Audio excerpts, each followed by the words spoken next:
Si Xiao Xuan, nakakita ng ganoong kagandahan ng teknik sa unang pagkakataon, ay bahagyang sumimangot na nagulat habang iniisip ang kanyang mga opsyon. Sa labas, muling nag-usap-usap ang mga lalaki, tingnan mo. Mukhang gagamitin na ni Miss Zhu Yan ang kanyang ultimate move. Ultimate move. Nabalitaan ko na ang Zhu Yan na ito ay mayroong 9Y absolute physique at dahil doon, pinahahalagahan siya ng mga immortals ng Immortal Court. Isang immortal ang kumuha ng kanyang mga taon ng swordplay insights at pinagsama-sama ang mga ito sa isang galaw, na ipinasa kay Zhu Yan. Kaya, bagaman si Zhu Yan ay hindi ang pinakamalakas na cultivator sa Longyan Upper Kingdom, siya ang pinakamakapangyarihan sa aktwal na labanan. Sa sandaling ito, lumipad si Zhu Yan sa ere, ang kanyang espada ay direktang nakaturo kay Xiao Xuan, ang kanyang mukha ay may kumpiyansa habang nagpahayag, sige, kunin mo ito. Muling nagtalakay ang pulutong, nakita ko na ang binata na ito ay isa ring swordsman. Natatakot ako na mahirap pigilan ang espadang ito. Agad na ginamit ni Xiao Xuan ang kanyang sword heart intelligence, ginamit ang spiritual power upang mapabuti ang kanyang paningin upang mas makakita ng mas malinaw. Pinagmamasdan ang galaw ng espada ng kalaban, bulong niya sa paghanga, hindi simple ang espadang ito. Matapos makita ng malinaw ang lahat, tumayo si Xiao Xuan ng matangkad, isang kamay sa likuran ng kanyang likod, ang isa naman ay casual na kumislap ng isang nakakasilaw na atake ng espada na nagpatilapon sa espada ni Zhang Yaohan bago pa man niya nahanap ang kanyang panloob na kapayapaan. Napadali siyang matalo. Si Jin Han ay nagulat, nanlalaki ang mga mata na nakatulala habang si X-Zone, ang manunood, ay parehong tulala, nakanganga. Natalo pala si Zhang Han at natalo sa isang suntok. Sino ba ang binatilyong ito? May nakakaalam ba ng kanyang backstory? Sumulyap si Xiao Xuan sa Qing Wuang sword sa kanyang kamay, nag-iisip sa sarili. Sa sword physique, talagang nagamit ang isang Tier 1 heaven. Matapos ilubog ang sarili sa estado ng sword heart clarity, bawat direksyon ng espada ay makikita ng napakalinaw. Si Han Han, na gumagaling mula sa pagkabigla, ay nakaluhod sa lupa, blanko ang mukha at nalilito. Talo ako, bulong niya. Naririnig niya ang kanyang puso na kumakabog na parang drum solo sa kanyang dibdib at sumimangot sa pagkalito, nagtataka, ang puso ko ay kumakabog ng napakabilis. Hindi ko pa nararamdaman ito dati. Ito kaya ang tinatawag ng mga tao na takot. Ha! Itinaas ni Zunahan ang kanyang nagpapanak na mukha upang tumingin kay Xiao Xuan at patuloy na nag-iisip sa kanyang ulo. Ang dahilan kaya hindi gusto ng kapatid ko na umuwi ay dahil din sa lalaking ito. Tinitigan ni Xiao Xuan ng matindi ang mga mata ni Zhu Hans, ang kanyang boses ay nakakakilabot at dahan-dahan, balak ko sanang kumain ng almusal bago pumunta sa Zhu family. Kung ganoon kayo katagal, plano ba ni Miss Zhu na samahan ang sarili pa uwi, o kailangan ko kayong itali at dalhin pabalik? Insulto, nagdilim ang mukha ni Zhu Han, bumubulong-bulong ang galit, wala pang nakakaramdam sa akin ng takot dati. Gusto kong makita kung gaano ka kahusay. Natapos siya at ang kanyang mukha ay puno ng galit, itinaas ang kanyang kamay na puno ng aura at sumugod upang atakihin. Napakabilis ni Xiao Xuan, iniwasan ang atake ng madali at hindi napigilan ang isang panunukso, mukhang ang tanging magandang punto mo lang ay ang iyong mga kasanayan sa espada. Ito ay basura kumpara sa dati. Samantala, nawala ng balanse si Han at sumugod pasulong, ngunit napakabilis na inihagis ni Xiao Xuan ang kanyang kamay sa likod ng leeg ni Han, dahilan para makapaglabas siya ng isang mabilis na Pagkatapos nito, walang pakialam na umabot si Xiao Xuan at hinawakan si Zhang Han sa baywang, inilagay siya sa sahig. Kaya niyang buhatin siya at dahan-daang paupuin. Wala na siyang malay sa puntong ito. Pagkatapos ay bumaling siya kay Zuan, Senior Sister, kilala mo ba ang taong ito? Sobra siyang kamukha mo. Bumantong hininga si Zuan, tila naiinis at mahinang sumagot. Ito ang aking nakababatang kapatid na babae, si Zhu Hihan. Nagkamali ang lalaking iyon noong araw na iyon at inakala niya akong siya. Biglang napagtanto ni Lei Jianfang kung ano ang nangyayari at nabulungan, kaya pala may kapatid na may dugo ang sect leader. Nanlaki ang mga mata ni Shi Wuang at nagtanong ng may blangkong tingin, hindi ba maganda ang relasyon ng master sa kanyang pamilya? Hinawakan ni Zuan ang balikat ng kanyang babaeng disipulo, ang kanyang mukha ay kalmado ngunit may bahid ng kalamigan at lakas, matagal na akong walang kinalaman sa kanila. Inilabas ni Xiaoshuan ang kanyang pamaypay at naglakad patungo sa pasukan, hinimok sila ng may kagalakan, tara na. Kung ganoon kainit ang pag-imbita sa atin ng pamilya Zhu, kailangan nating bisitahin sila. Nagpalit ng eksena sa Zhu family ilang sandali pagkatapos.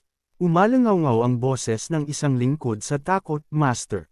Master, masama ito. Si Zhu Hong, nakaharap sa kanyang hardin ng bulaklak at humihuni sa kanyang sarili habang dinidilig ang kanyang mga halaman, narinig ang ingay at mahigpit na nagtanong, ano ang lahat ng kaguluhang ito?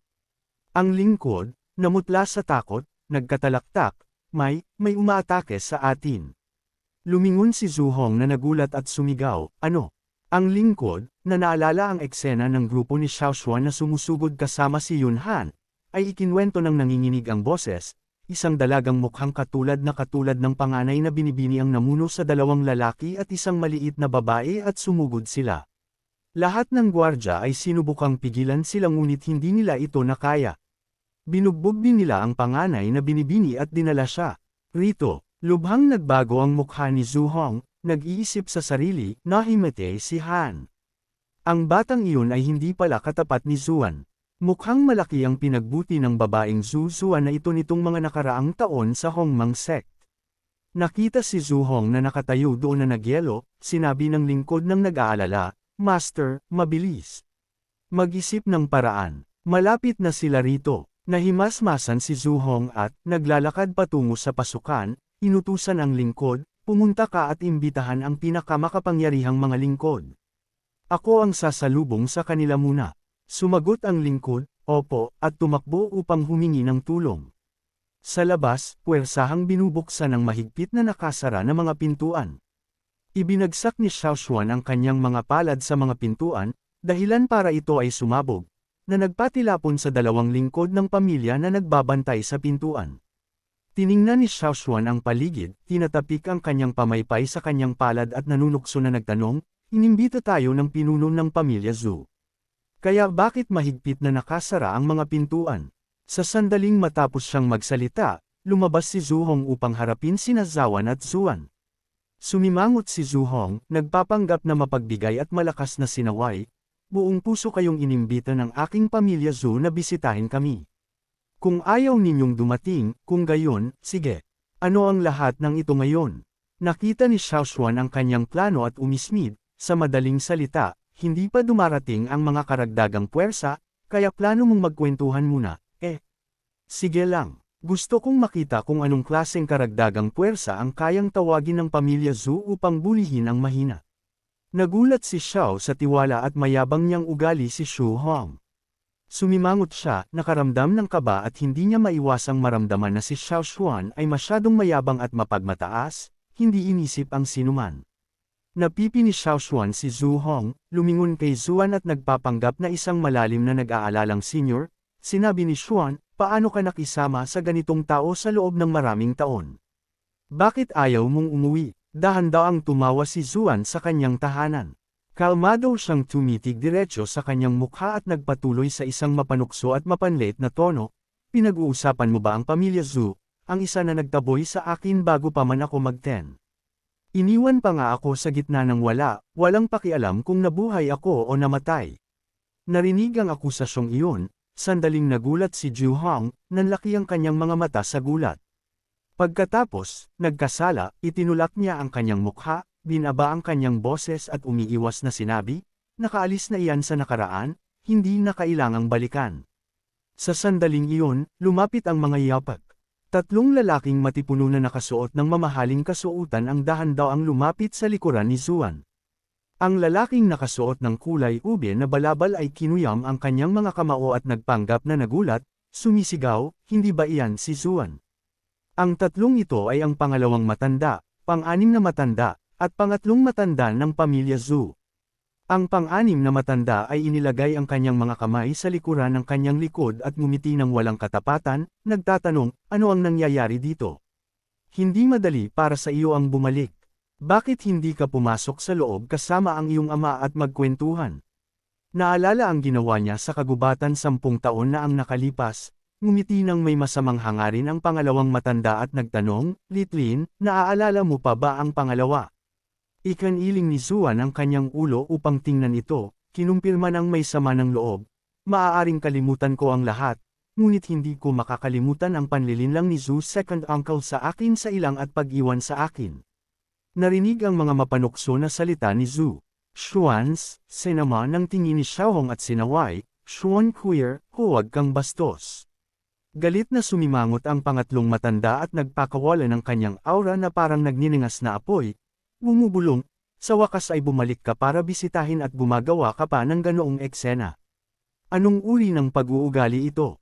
Mukhang bumaba ang antas mo sa pamumuhay sa labas nitong mga nakaraang taon. Kailangan mong matuto muli ng mga patakaran kapag bumalik ka. Nagdilim ang mukha ni Juan sa pagkayamot sa kanyang mapagkunwaring pagalektura.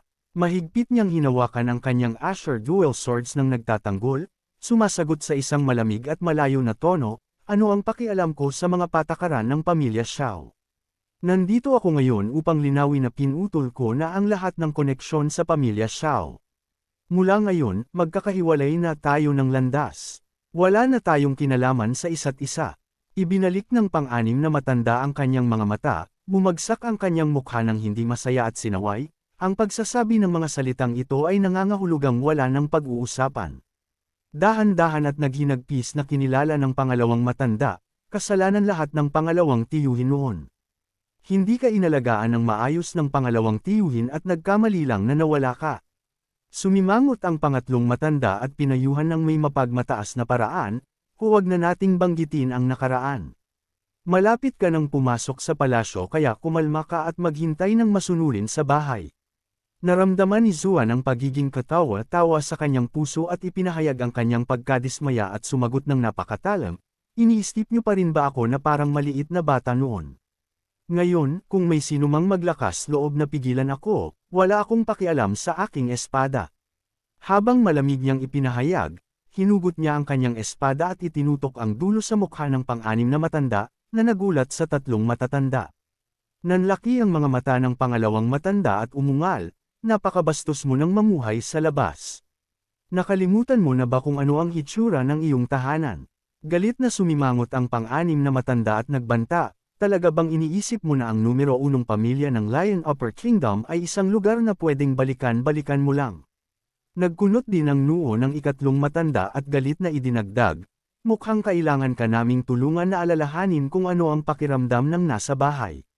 Matapos silang pag-alitan, nagpatuloy silang mag-assert ng kanilang awtoridad sa pamamagitan ng malakas na pagbibigay ng utos, mga sundalo ng pamilya Xiao, agad.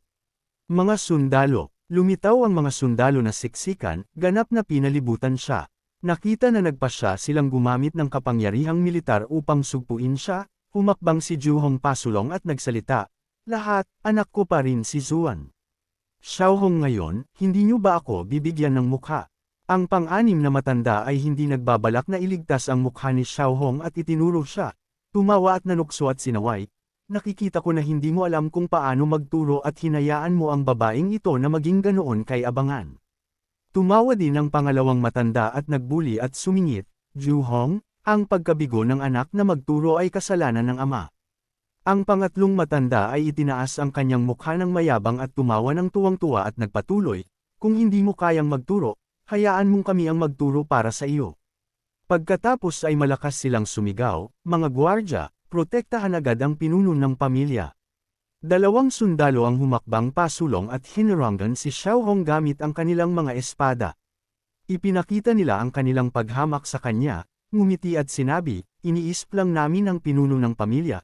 Pakiusap, igalang mo ang iyong sarili baka sumugod ka sa labanan at masira ang iyong katawan. Ang pagkilos na ito ay nagpadilim sa mukha ni Xiaohong sa galit ngunit wala siyang magawa at umungal lang ng walang magawa, kayo. Natatalo si Xiaohong, sumusumpa ng palihim sa kanyang puso, ang tatlong matandang bastardo na ito, umaasa sa pagmamay-ari ng mga sundalo ng pamilya Xiao, hindi man lang ako sineseryoso bilang pinuno ng pamilya. Nagngalit siya ng mga ngipin at sumumpa sa sarili na malapit na niyang papangitin ang tatlong matandang bastardo na ito. Mahigpit na hinawakan ni Zuan ang Asher Dual Swords gamit ang dalawang kamay. Sumimangot at nag-isip ng palihim na tinatansya ang lakas ng kanyang mga kalaban. Ang mga sundalo ng pamilya Xiao ay mga ulila na binili ng pamilya Zhu mula pa noong bata at nakatanggap ng malupit na pagsasanay sa pamilya Zhu. Sila ay lubhang tapat sa pamilya Xiao.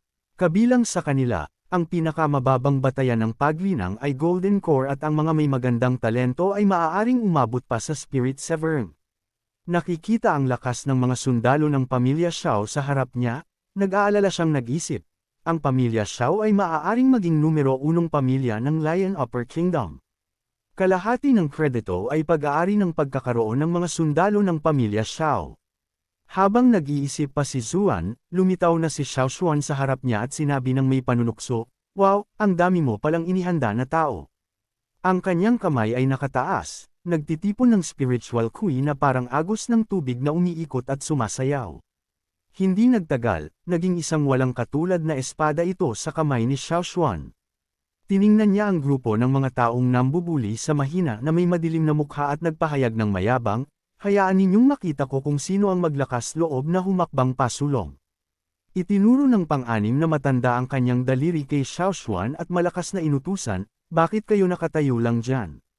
Linisin at palayasin ang mga basurang ito, pagkatapos ay ibalik ang dalaga sa pahinga." Narinig ito ng mga sundalo ng pamilya Zhu at masamang tiningnan, sumagot, "Opo." Ang mga sundalo ng pamilya Zhu ay malakas na itinapak ang kanilang mga paa sa lupa, dahilan para magkabasag ang ibabaw.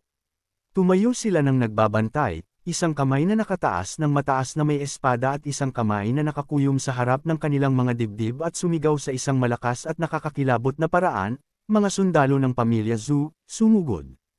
Triple Armor, Spirit Severing First Level. Isang malakas na ginto na aura ang kumalat na lumilipad at bumabalot sa kanilang mga katawan.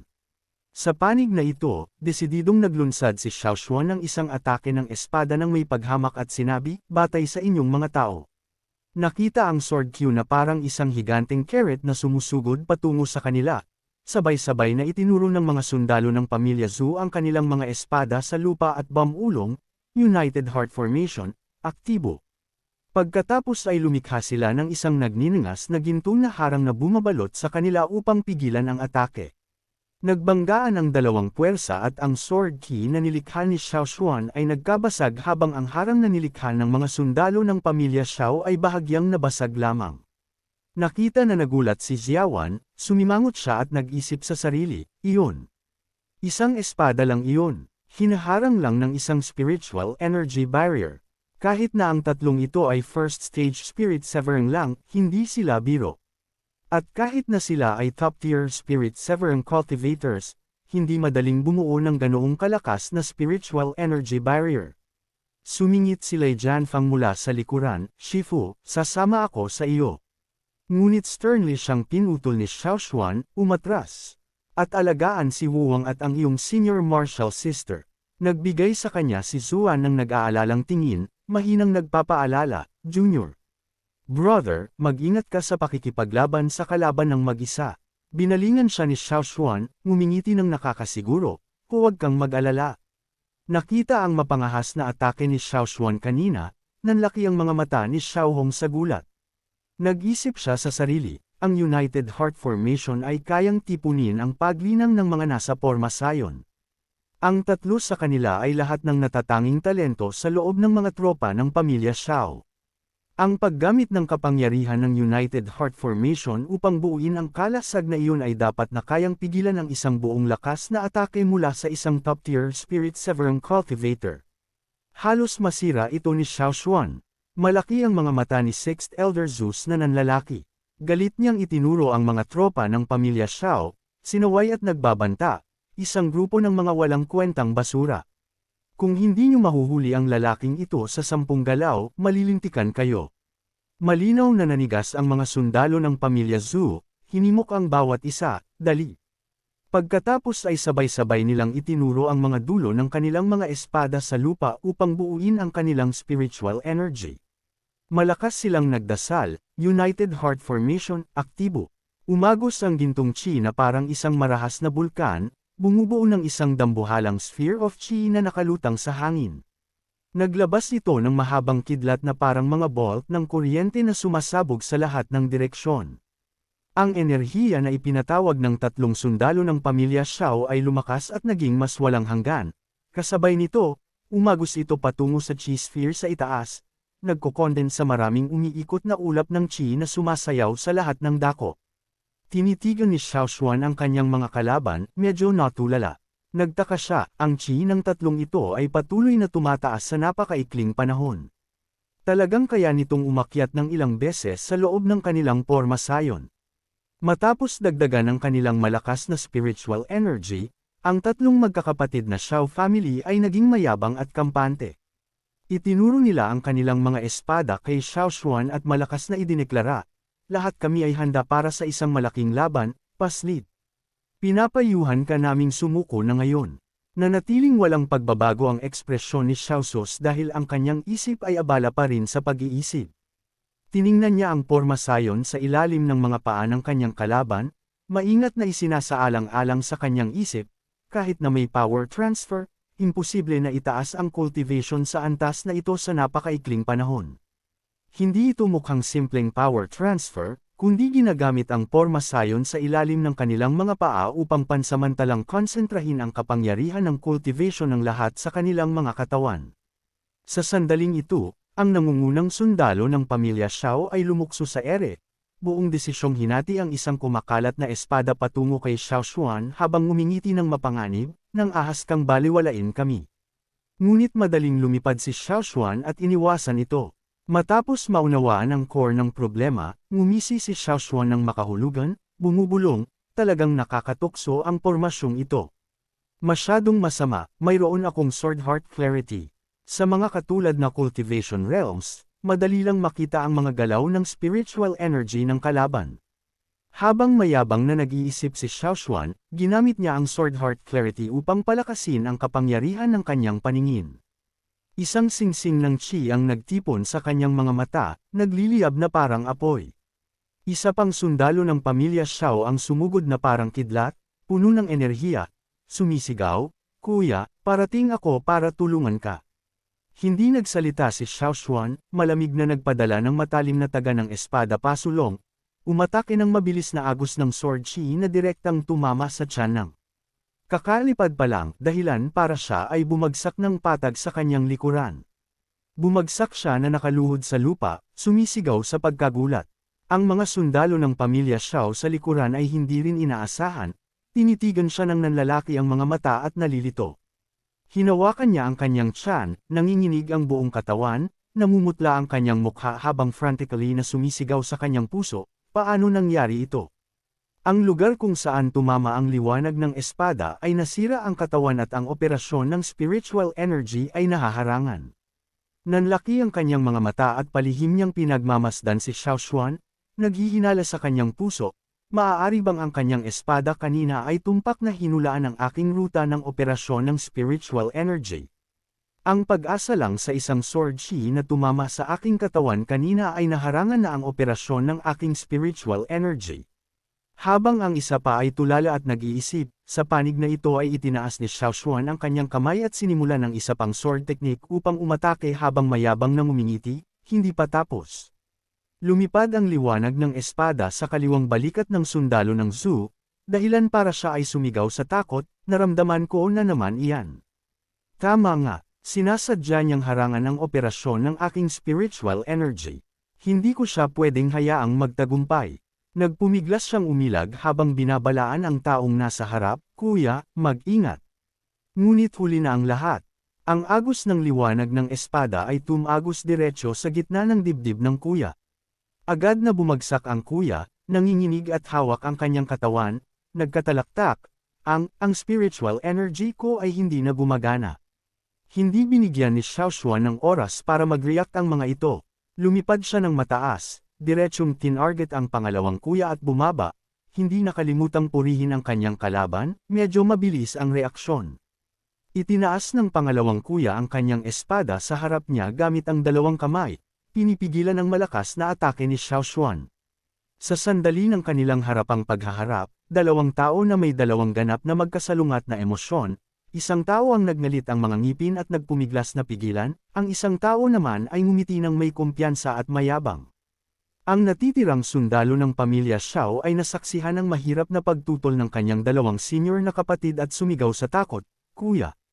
Pangalawang kuya, ang mga sundalo ng pamilya Xiao ay pinigilan ng malakas na puwersa ni Xiao Xuan at itinulak pabalik.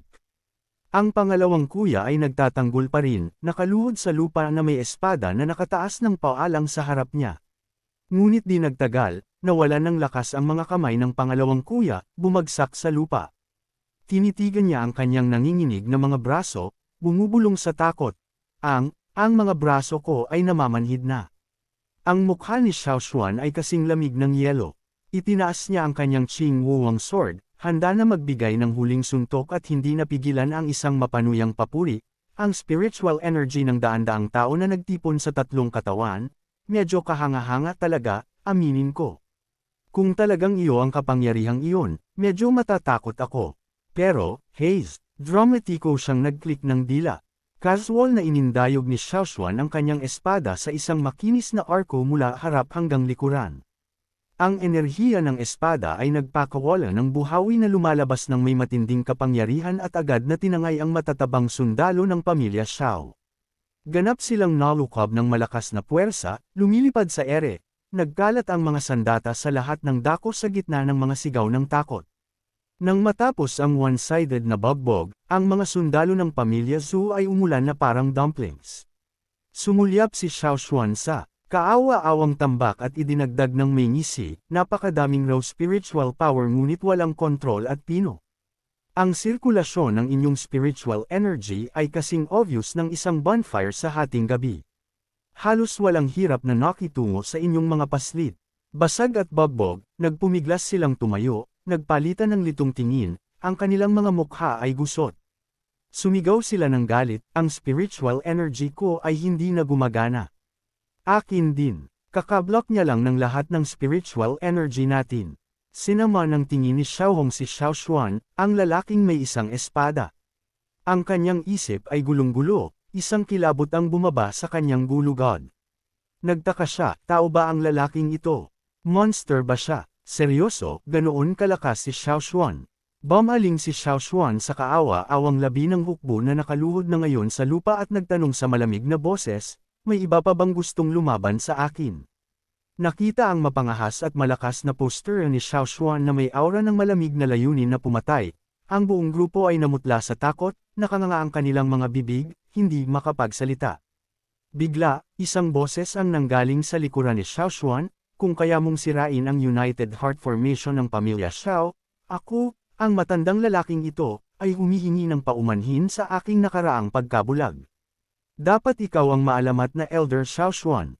Hindi ko akalain na si Elder Xiao Xuan ay ganoon kabata at may ganoon ng lakas. Hindi ka panipaniwala. Sa puntong ito, bahagyang umismid ang pang-anim na matanda ng pamilya Xiao, nagpapanggap na nag-aalala sa tanong, ano ang sweldo sa isang buwan? Itinaas ni Xiao Xuan ang kanyang mukha ng mayabang at nagtanong pabalik, ano ang kinalaman ng aking buwanang sweldo sa iyo? Narinig iyon, malakas na tumawa ang pang-anim na matanda ng pamilya Xiao habang nagmamayabang upang akitin siya, ang ibig kong sabihin, si Elder Xiao Xuan ay bata at may pag-asa. Bakit magdudusa sa Hongmang sect na napakahina pa rin? Bakit hindi ka sumali sa aking pamilya Xiao? 10,000 kwento ng ginto, mga Dharma artifacts, magagandang babae. Nasa pamilya Xiao ang lahat. Pagkatapos ay tumingin ang matanda kay Zuan, masiglang nangungumbinsi pa, si Zuan ang magiging reyna sa huli, ngunit ang pamilya Xiao ay may mas magagandang anak na babae. Elder Xiao Xuan, ayaw mo bang isaalang-alang? Narinig ito, nagdilim ang mukha ni Zies, ang kanyang ekspresyon ay puno ng pagiging komplikado. Hindi nakalimutan ng pang-anim na matanda na ipakita ang kanilang lakas, kahit na natalo ang hukbo ng pamilya Zhu sa iyong mga kamay, maliit na bahagi lamang sa kanila ang lumaban ngayon. Biglang humakbang pasulong ang pangalawang matanda, na pumutol. Ang hukbo ng pamilya Zhu na pinalaki ng aking pamilya Zhu ay hindi limitado sa 10,000. Kung sumang-ayon ka, maaari kang maging kanilang pinuno. Ang pangatlong matanda, natatakot na hindi sila makakuha ng bahagi, nagpanggap na mapangahas at malakas na ng hikayat, hindi ko alam kung gaano karaming tao ang nagmamakaawa upang maging panauhin ng pamilya Xiao. Nakakalungkot na hindi nila kaya. Xiao Xuan, mag-isip kang mabuti. Matapos magsalita ang mga matatanda, ngumisi si Xiao Xuan at nagpahalaga, gaya ng inaasahan sa pamilya Xiao, ang numero 1 pamilya ng Lion Upper Kingdom. Sabi niyo nga, medyo natutokso ako. Inakala ni Zuan na sumuko na siya sa pamilya Xiao, kaya't nag-aalala siyang tumitig at mahinang tumawag, siya. Si Xiao Xuan ay casual na nagtanong habang nilalamang ang espada sa kanyang kamay. Kaya sinasabi mo, kung sumali ako sa pamilya Xiao, ang pamilya Xiao ay simpleng makapagbibigay sa akin ng 10,000 high-grade spirit stones. Narinig ang halagang hinihingi ni Xiao Xuan, na wala ang mayabang na mukha ng tatlong matatanda, nagkatalaktak at sumagot ng malabo, 10,000. Hanggat sumali si Elder Xiao Xuan sa pamilya Xiao at nagambag ng sapat, tiyak na magiging available ito sa hinaharap. Kiniskis ni Xiao Xuan ang kanyang mga tainga, nagpapanggap na madali at humihingi ng iba pa. Ang 10,000 high-grade spirit stones ay hindi bagay na madali ninyong maibibigay, kaya ang isang immortal grade Dharma artifact ay sapat na. Bumuhos ang malamig na pawis sa pang-anim na matanda, ngumingiti ng baluktot. Immortal grade Dharma artifact? Haha, mayaman ang imahinasyon ni Elder Xiao Xuan.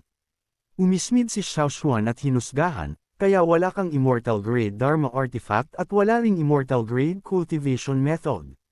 Nakita ang kanyang mapanghamak na ekspresyon, galit na sinaway ng tatlong matatanda ng pamilya Xiao, huwag kang samobra. Sumulyap si Xiao Xuan ng may matalim na tingin, parang kutsilyo, sa tatlong tao habang inililipat ang spiritual energy sa Peerless Sword, dahilan para ito ay maglabas ng mga sinag na parang kuryente at sinabi sa nakakapanindig balahibong boses, hindi mo nga masatisfy ang maliit na kahilingang ito at gusto mo pa ring i-recruit ako. Nakita na nanginginig sa takot ang tatlong matatanda at sumigaw sa pagkagulat, ha? Pagkatapos ay mabilis silang umatras. Inutusan ng hukbo ng pamilya Xiao, umayos kayo. At pigilan ninyo siya. Ano pa ang ginagawa ninyo? Dali, harangan ninyo si Xiao Xuan. Parang ang Grim Reaper na bumalik mula sa impyerno, itinataas ang espada ng mataas sa kanyang kamay. Sinabi niya ng malamig, kung ganoon, pakiusap, subukan ang kapangyarihan ng aking immortal grade Dharma artifact para magbukas ang inyong mga mata. Natapos ang mga salita ni Xiao Xuan kasabay ng kanyang paglusot sa mga sundalo na iyon, tinapos ang mga ito sa isang iglap. Nakatayo sa harap ng tatlong matatanda, si Xiao Xuan sa sandaling ito ay parang isang demonyo na dumating upang maningil ng utang at nagtanong ng malamig, kayo na ang sunod. May nagtataas pa ba ng presyo? Ang tatlong matatanda ay niyakap ang isa't isa sa takot, nanginginig kahit na natatakot silang maihi sa kanilang pantalon. Sinubukan pa rin nilang magbanta ng malakas, ikaw. Anong gusto mong gawin? Huwag kang lumapit dito. Ito ang numero 1 pamilya ng Lion Upper Kingdom. Manggahas kang umaksyon dito. Sa tingin mo magkakaroon ka ng magandang katapusan. Ang pagsuwi sa pamilya Xiao ay mahirap gawin sa Lion Upper Kingdom. Pinapayuhan kitang mag-isip muli. Hindi natatakot, inindayog ni Xiao Xuan ang kanyang Peerless Sword pasulong sa isang malinis na arko habang sinasabi sa isang mapanghamak na boses, ito ba ang pinakamahusay na magagawa ng numero 1 pamilya? Hindi man lang makakuha ng immortal grade Dharma artifact. Ang sword aura ay bumuo ng isang matalim na talim na lumipad patungo sa tatlong matatanda, dahilan para sila ay sumigaw sa takot. Nakita ang eksenang ito, lihim na nagalak si Zhu Hong. Nag-isip siya, mukhang may mga mata ang langit. Kung magagamit ko si Xiao Xuan para mapuksa ang tatlong matatandang bastardo na ito. Bago pa man niya lubos na maisip ang kanyang planong, hiramin ang kutsilyo upang pumatay ng tao, isang nagniningning na talim ang biglang lumipad mula kung saan, sinamahan ng isang sigaw ng tigil. Nagdala ito ng maliwanag at nakakasilaw na liwanag na lumilipad sa isang arko upang harangan ang tatlong matatanda ng pamilya Xiao. Nilalayo ang papalabas na atake ng espada ni Xiao Xuan pagkatapos ay bumabalik upang atakihin si Xiao Xuan mismo. Bahagyang sumandal si Xiao Xuan, mabilis na itinaas ang kanyang Peerless Sword upang harangan ang papalabas na matalim na talam. Gayunpaman, malaki ang puwersa ng talam, itinulak si Xiao Xuan pabalik. Kinailangan niyang suportahan ang kanyang sarili ng isang kamay sa lupa upang hindi bumagsak. Isang babae. Ang umabot at nakuha ang talam, pagkatapos ay umismid ng mayabang, bata pa man, at nakayanan mong pigilan ang isa sa aking mga atake, mayroon kang kakayahan. Tinitigan ni Xiao Xuan ng matindi ang bagong dating, sumimangot habang tinatansya, hindi mahina ang huling atake na iyon. Ang taong ito ay marahil ay nasa itaas ng Spirit Severing Stage. Ang babaeng may isang kamay upang kunin ang kanyang talam at ang isa naman sa kanyang baywang ay isang malakas na presensya ng awtoridad, walang iba kundi si Mang Liang, ang enshrinement ng pamilya Xiao. Ikaniling niya ang kanyang ulo kay Xiao Xuan at sinabi sa isang tono na parehong mapagpatawad at mapanisi, "Paslit, umamin ka na ng pagkatalo at lumabas ka sa pamilya Xiao. Maaaring dahil sa paggalang sa imbitasyon ng tatlong immortal na iyon, hindi ko ipagkanulo ang kanilang tiwala at ililigtas ko ang iyong buhay." Nakita si Mang Liang, pakiramdam ng tatlong matatanda na nakakita sila ng tagapagligtas. Nanlaki ang kanilang mga mata at naiyak sa tuwa. Pagkatapos ay kumalma sila sa loob na may ginhawa. Pinunasan ng pangalawang matanda ang kanyang mukha sa takot. Nag-click ng dila ang pang-anim na matanda na may emosyon, mabuti na lang at nandito si Cultivation Protector Mang.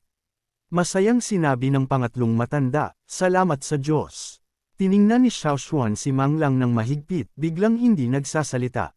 Si Zuzuan na nasa likuran nila ay ibinaba ang kanyang mga kilay nang nag-aalala at nagbabala kasabay ng pagpayo, ito si Cultivation Protector Mang Lang, isang taong iginagalang ng pamilya Xiao. Sinasabing siya ay isang makapangyarihang figure mula sa Immortal Court. Mas mabuti kung hindi tayo direktang makikipaglaban sa kanya. Iyan ang pinakamahusay na estratehiya. Narinig ito, itinutok ni Mang Lang ang kanyang tingin kay Zuan at pinuri siya ng may masiglang tawa, "Ikaw ang matalino. Huwag kang mag-alala, hindi ko gusto ang itsura ng mga matatandang immortal na iyan na nakikialam sa mahahalagang kaganapan sa buhay ng ibang tao, kaya kung gusto mong umalis, hindi kita pipigilan." Pagkatapos ay itinuro ni Mang Liang ang talam kay Xiao Xuan at nagsimulang magpakahirap, "Pero kung ako bilang cultivation protector ng pamilya Xiao ay hindi lang basta kukuha ng pera at wala namang gagawin, tama ba?" Sinampal ng batang ito ang mukha ng pamilya Xiao ng matindi. "Kailangan kong kunin ang isa sa kanyang mga braso." Nakikinig sa kanyang mayabang na mga salita, dahan-dahang umismid si Xiao Xuan sa kanya. Pagkatapos ay itinuro niya ang kanyang espada kay Mang Liang at hinamon siya ng boses na puno ng kawalang takot, "Gusto mo ang braso ko? Kung may kakayahan ka, halika at kunin mo." Humakbang si Zuan pasulong at tinawag, "Shidedi." Nagulat si Jiezo, "Bakit ka ganoon kalaki magsalita?" Ngunit ngumiti si Xiao Xuan ng may kumpiyansa, "Huwag kang mag-alala, Shi. May sarili akong plano." Ang kanyang mga salita ay hindi nagpapagaan sa pagkabalisa sa puso ni Zuan. Sa halip, lalo pa siyang kinabahan at nag-isip sa kanyang sarili, iyon ay isang human immortal sa body integration stage. Sinasabing walang tunay na mortal sa body integration stage. Ayos lang ba siya? Malakas na ibinaba ni Mang Liang ang kanyang mga paa at tumalon, tumatawa at sinasabi, "Kung hindi ka na makapaghintay at naghahanap ng kamatayan, kung gayon tutuperin ko ang iyong hiling." Gumawa si Xiao Xuan ng isang tindig, itinaas ang espada sa kanyang kamay ng mataas na nababalutan ng asol na aura na umiikot na parang kulog at kidlat, sumasagot ng boses na puno ng kumpiyansa, "Kung gayon, pakiusap, bigyan mo ako ng kaalaman, Senyor." Nagpasya si Xiao Xuan na gamitin ang kapangyarihan ng espiritu upang palakasin pa ang Peerless Sword sa kanyang kamay at mabilis niyang hinugot ang kanyang espada upang makipaglaban sa talam ni Mang Liangs. Ang banggaan ay lumikha ng isang malakas na tunog. Nanlaki ang mga mata ni Mang Liang sa gulat, nagtataka, bakit ganoon kalakas ang espada ng maliit na paslit na ito. Sa panig na ito, ngumiti si Xiao Xuan ng nasisiyahan, nag-iisip sa kanyang sarili, ang kapangyarihan ng espiritu ay talagang pambihira. Kaunti lang ang ginamit ko at kaya ko nang harapin ang isang cultivator sa integrated body stage. Pagkatapos noon, isang nakakapanindig balahibong tunog ang narinig. Ang talam ni Mang Liangs ay nabasag sa gitna ng Peerless Sword ni Xiao, dahilan para siya ay sumigaw, "Ano?" Bilang resulta, isang nagniningning na sword aura ang sumikop, lumalapit sa katawan ni Mang Liangs. Sa kanyang mga mata, isang halo ng pagdududa at matinding takot ang nagsimulang lumitaw, anong klaseng kapangyarihan ang sumabog mula sa espadang iyon kanina? Iyan ba ang dapat na mayroon ng isang Spirit Severing Cultivator? Kung sapat lamang ang spiritual power at iba ang dami ng kanyang elixir field sa karaniwang tao, kung gayon, sige. Nakilala ko na ang ilang mga henyo na ganoon, ngunit ang paraan ng paggamit niya kanina ay hindi normal na spiritual power. Sa kabaligtaran, parang, habang nag-iisip, inabot ni Mang Liang ang kanyang kamay patungo sa kanya, nagtulak ng isang kulay rosas na spiritual force upang kontrahin ang kanyang kalaban. Sa panig na ito, inilapat ni Xiao Xuan ang power of lock upang kontrahin ito. Nagbanggaan ang dalawang magkasalungat na puwersa, lumikha ng isang nakakatakot na presyon na halos pumutol sa tatlong matatanda ng pamilya Xiao. Matapos ang ilang panahon ng spiritual power sparring, hindi na nakayanan ni Mang Liang at itinulak pabalik ng malayo. Kinailangan niyang gumamit ng isang kamay upang suportahan ang kanyang sarili sa lupa upang makatigil. Binitawan ni Xiao Xuan ang swerte sa kanyang kamay at tinukso, ha! Isang human immortal ay ganoon lang.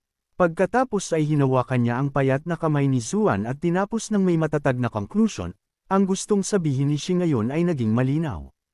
Huwag mo na siyang istorbohin sa hinaharap. Shi, fair na. Matapos sabihin ang kanyang sasabihin, hinayla ni Xiao Xuan si Zuan papalayo ng mabilis. Hindi niya nakalimutang himukin si Lei Jianfang at Ziwang na nakatitig pa rin ng nanlalaki ang mga mata at gulat, kayo dalawa, dali. Sumunod kayo, sumigaw si Shiwang, Shifu, hintayin niyo kami. Naglakad si Zuhong patungo kay Mang Yang na may mukha pa ring puno ng gulat at nagtanong, Cultivation Protector Mang, ano iyon kanina? Ang isang maliit na paslit sa Spirit Severing Stage ay talagang nakapagpatulak sa iyo pabalik. Nagtago ba siya ng kanyang stage? Bumubulong si Mang Liang bilang tugon, hindi, ang Xiao Xuan na ito ay talagang isang kakaibang doppelganger. Ang dahilan kung bakit niya ako natulak pabalik ay dahil sa cultivation method na ginamit niya. Ang kanyang mga mata ay nakatutok pa rin sa silhouette ni Xiao Xuan na inilalayo si Shi Xuan mula sa pamilya Xiao. Bumulong siya sa sarili, nakakatakot ang taong iyon. Hindi na kailangan pang habulin.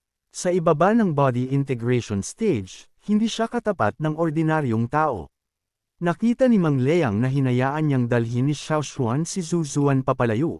Ang tatlong matatanda ng pamilya Xiao ay mukhang galit. Itinuro ng pang-anim na matanda ang pasukan, ang kanyang mga mata ay nagliliyab sa galit at nagtanong, paano natin siya basta na lang papayagan?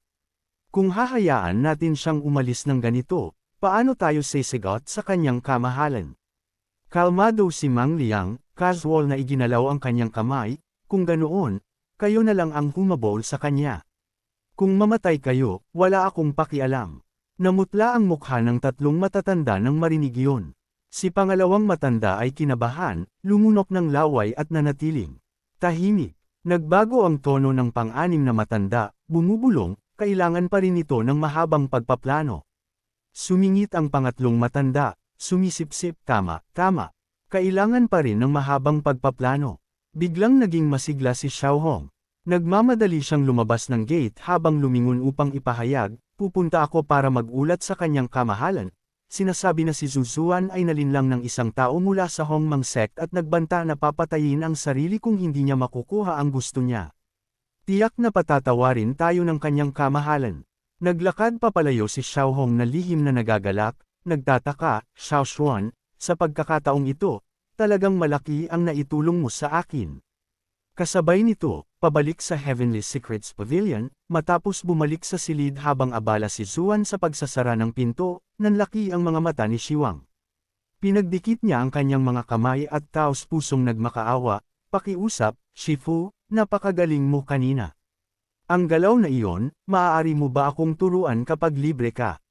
Si Lei Jianfang, nagpapanggap na may alam, pinayuhan ang kanyang nakababatang kapatid na Marshall, hindi pa sapat ang iyong pundasyon, kaya hindi mo lang basta matututunan iyan. Ang mga may malalim na cultivation lang tulad ni Shifu ang makakagawa niyan.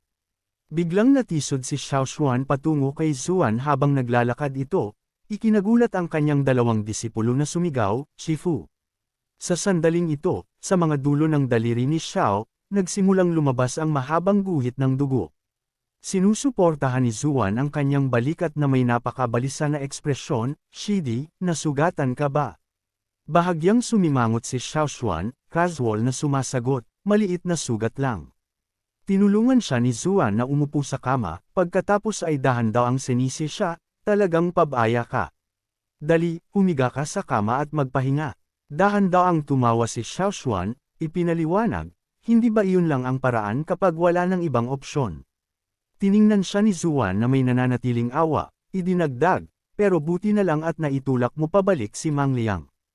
Ang taong iyon ay umabot sa body integration stage mahigit 10 taon na ang nakalipas.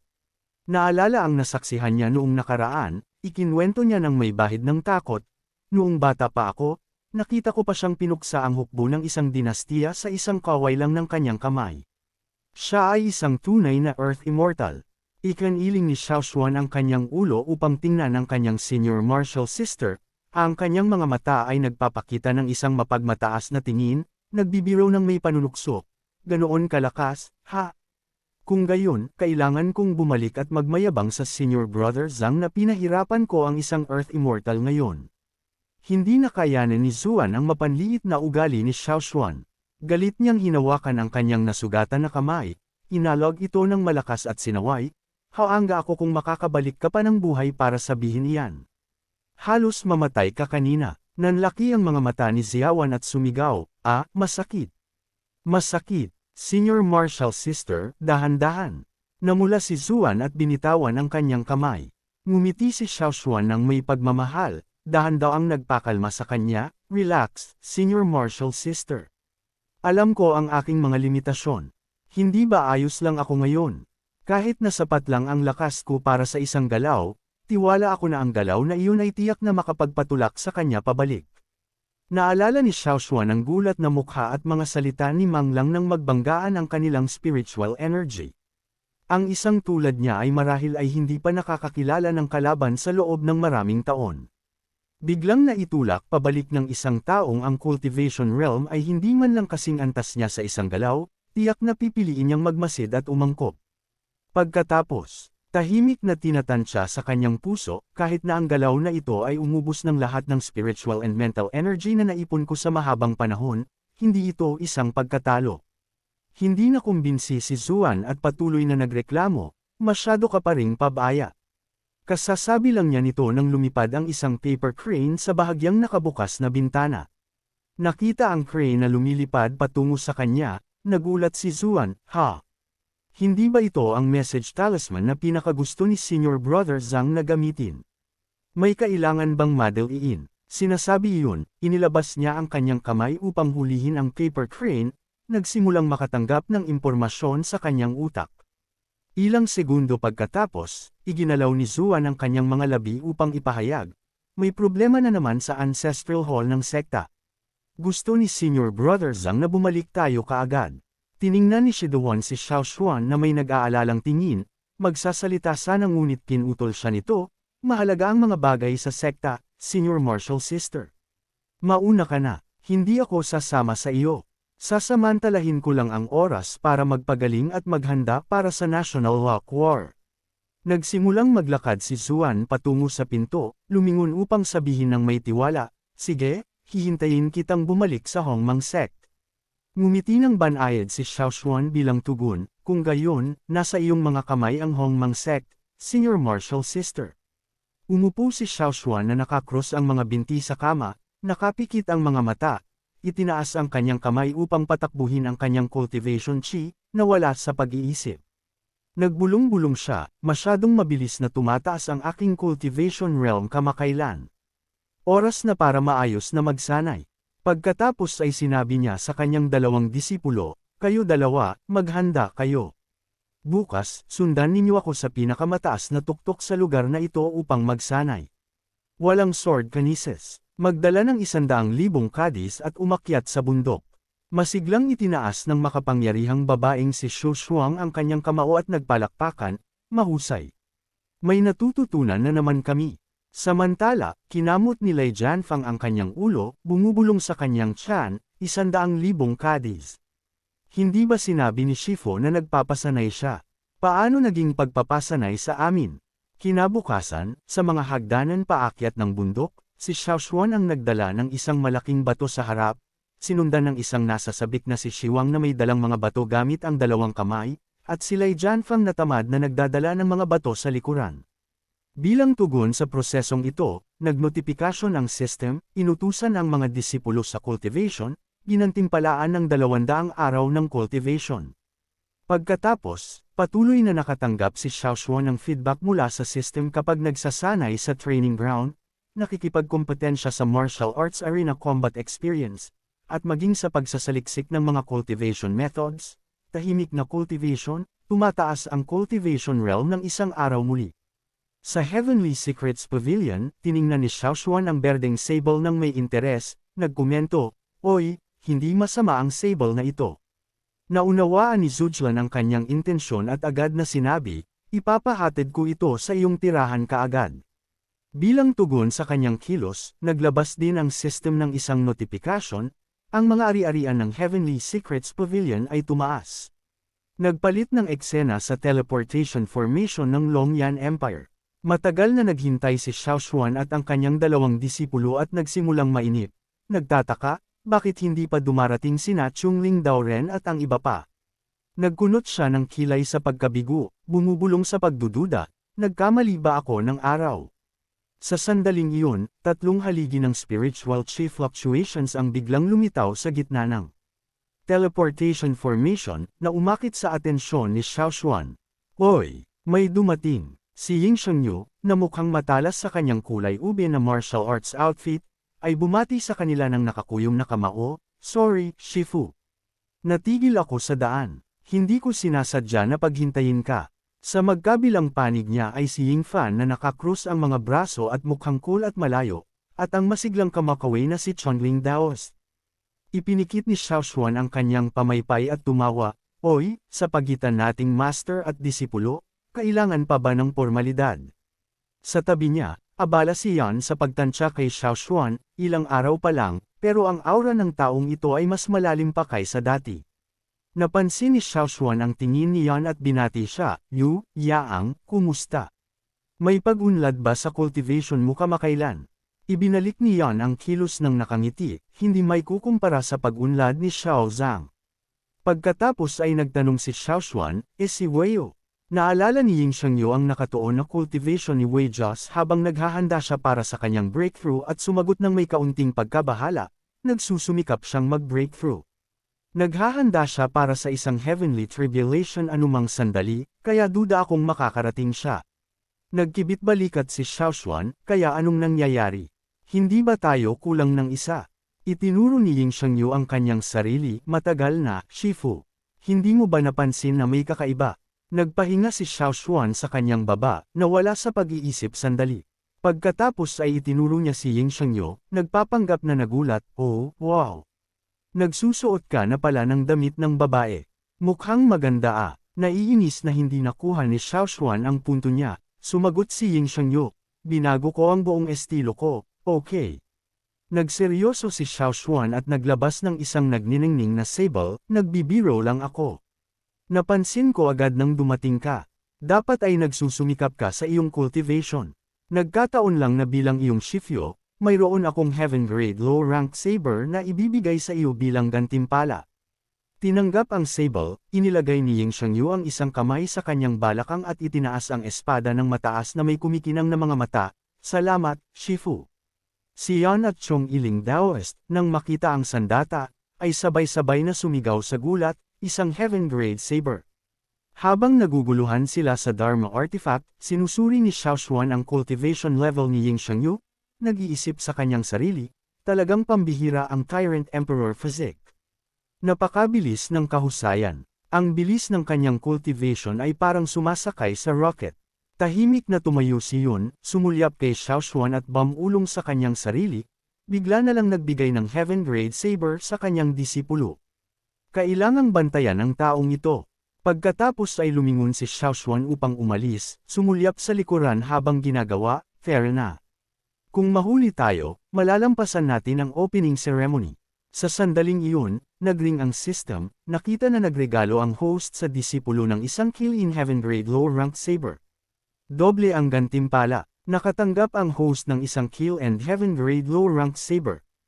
Ilang sandali pagkatapos, dinala ni Xiaoshuan ang kanyang grupo papalapit sa lugar na itinalaga para sa paligsahan. Sa sandaling iyon, isang divine beast ang lumipad sa kalangitan, na ikinagulat ng lahat at umakit sa kanilang atensyon. Nakaupo nang nakakrus ang mga binti sa divine beast ay isang babae na kilala bilang Vermilion Bird True Monarch.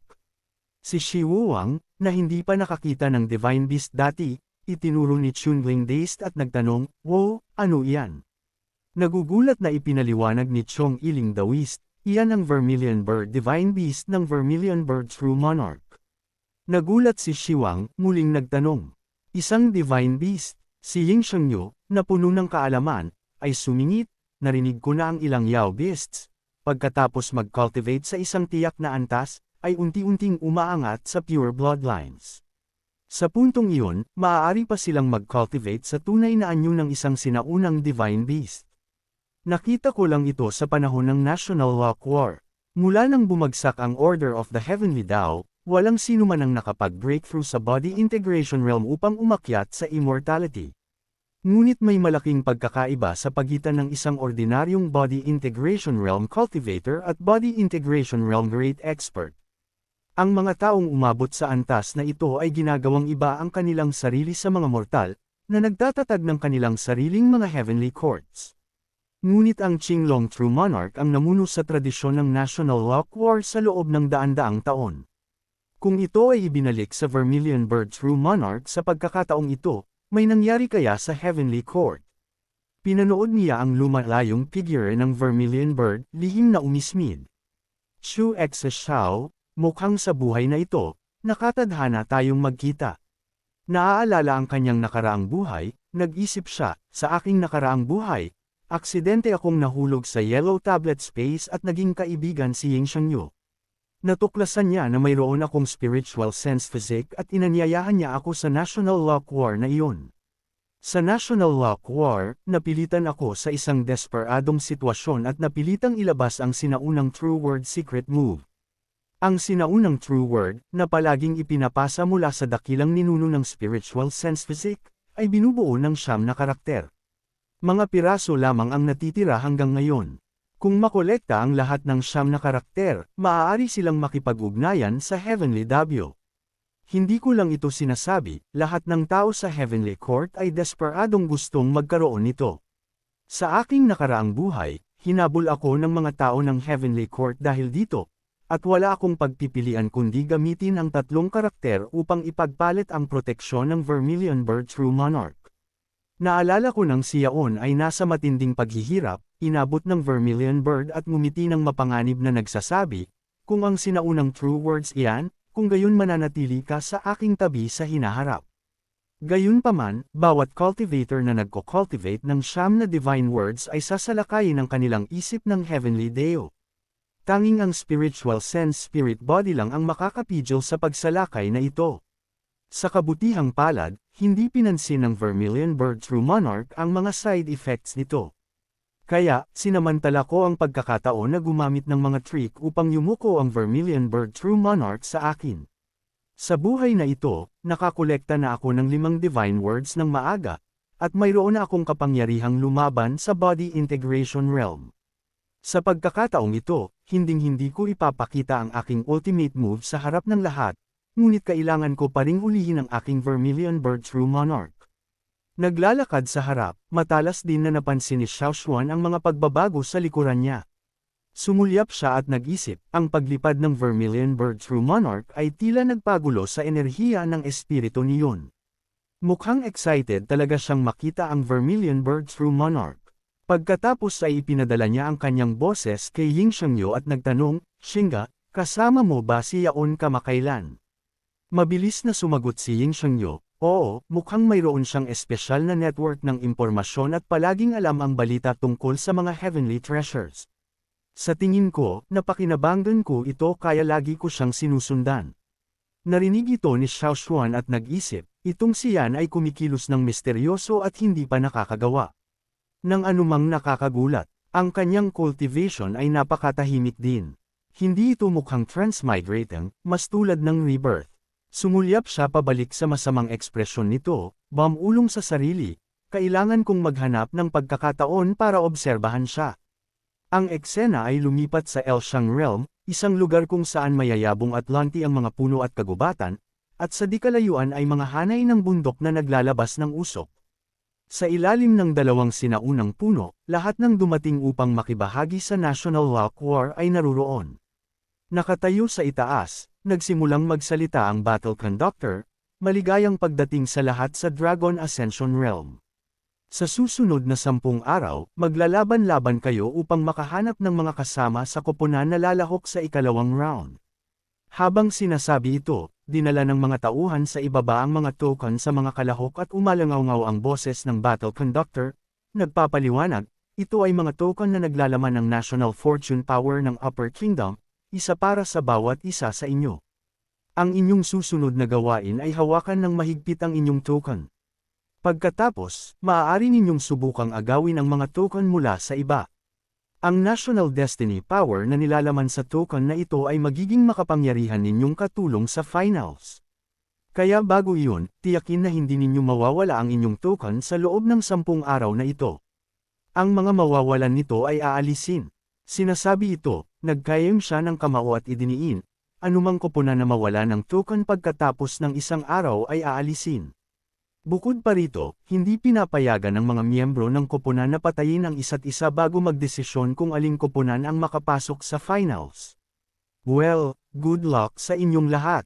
Pagkatapos magsalita ang battle conductor, kinuyam ng lahat sa ibaba ang mga token sa kanilang mga kamay, nakatutok ang kanilang mga mata sa isa't isa ng may pagod.